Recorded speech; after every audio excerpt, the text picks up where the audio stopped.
When it comes to diaries, I'm quite old school. I don't like using a digital diary, but I prefer something that I can touch and feel. And each Sunday I open my diary and find the right week, and I make notes on how I'm going to spend my time and what I'm going to try and achieve that week. Now, most weeks I try and squeeze too much in. Jesus was in demand. In Luke chapter 5, people are flocking to see and to be with Jesus. He has so many pressures upon his time. And in chapter 5, he does two miracles. He heals a leper and he heals a paralyzed man. Now, what's interesting is that both of these characters don't appear to be in Jesus' diary. They are both interruptions in his day. The leper comes up to Jesus, falls at his feet, and begs for a miracle. The paralyzed man is lowered through a roof as Jesus is preaching in a crowded house. Both of these moments are interruptions, and both of them provide opportunities. There are often interruptions in our day. It could be the big issue seller. It could be that phone call at the wrong moment, or when a neighbour pops round and things aren't quite convenient. There are often these distractions, and it's very easy to be too busy to listen, too busy to talk, too busy to care.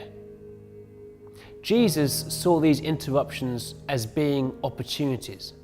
And what I love about this passage is that both times Jesus sees beyond the physical needs. For the man who's the leper who comes before him, he not only heals him, but he touches him and he welcomes him back into community. For the paralyzed man who's lowered through the roof, again, he's not only healed, but Jesus sees his actual need, the need to be forgiven. Jesus sees these interruptions as being opportunities to minister grace and love and truth.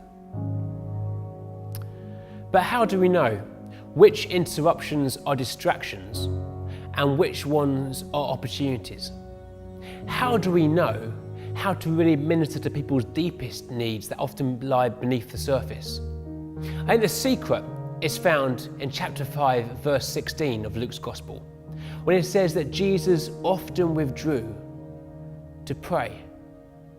How often do we spend time alone with our Father in heaven, listening to him?